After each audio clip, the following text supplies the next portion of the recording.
So the state wants the judge to depart from what would be a standard guideline sentence and serve much more than that. So let's discuss and break down these factors. Let me bring in trial attorney Sarah Klein. Okay, Sarah, so starting with what the state wants, we know it's no secret they want the judge to go up, as high up as he will from these guidelines, and they've written a brief with some very compelling arguments about the way that this crime took place. What do you think of the arguments the state put forth, and do you think at the end of the day the judge will side with the state and depart upwardly? I think the state did a fabulous job talking about these aggravating factors, and I do believe that they were indeed aggravating factors. I've said before that Cahill seems to be pretty by the book, pretty middle of the road.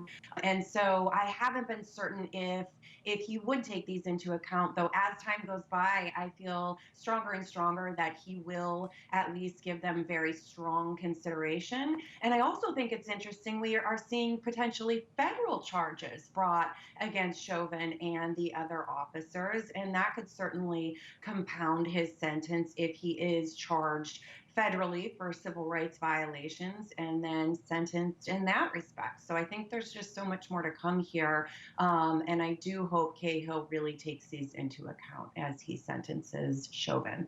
Definitely. He's a good judge. He's a fair judge, a very thoughtful judge. I do think he will. And you're right, Derek Chauvin, he's got a long road ahead of him. This isn't anywhere near being over for him in terms of what else may potentially come.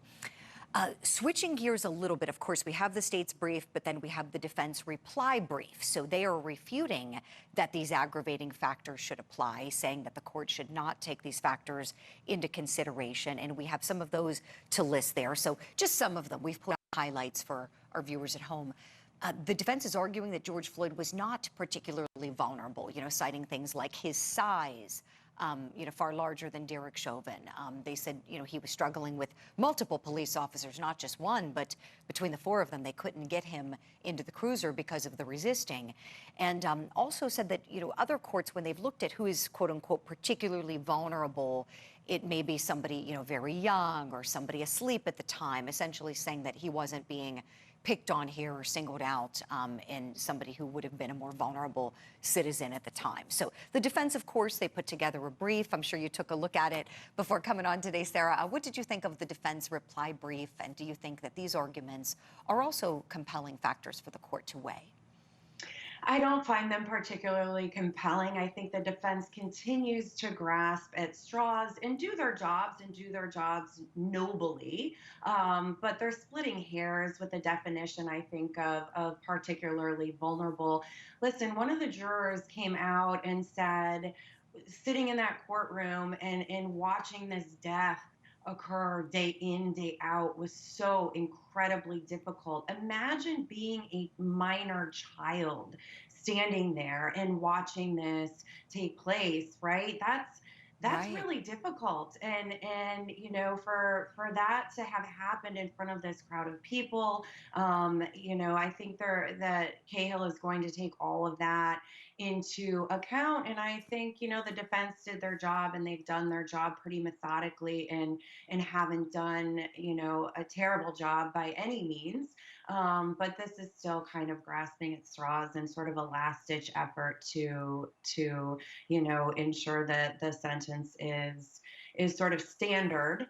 But this isn't a standard case. And I think Cahill is going to certainly take that into account. Yeah, most definitely. The defense has had an uphill battle, as everyone in America has known, right? Because we all saw the biggest piece of evidence before this case really even came to the point of charging. I mean, that video had circulated, and so they've had an uphill battle, and I like the word you used. They've done a noble job fighting this case on behalf of their client, Derek Chauvin. And as far as the factors, they've listed it's a very comprehensive brief and laid out their arguments. And at the end of the day, the judge is going to be the one to weigh them. And I really liked what you said in particular about the stress on these kids.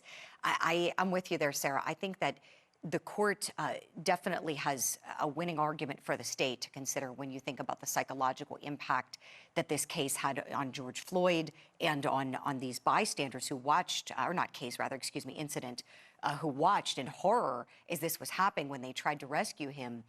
We have a clip from one of those bystanders who testified during the trial, and this was really a moment. I know everybody at home is going to recall this, when Mr. McMillan, he was a gentleman about 60 years old, got up on the stand. He had those white glasses on, and he broke down, and they even had to take a break because it was so tough for him to get through that testimony, recalling what happened. Let's take a look back together at that clip now.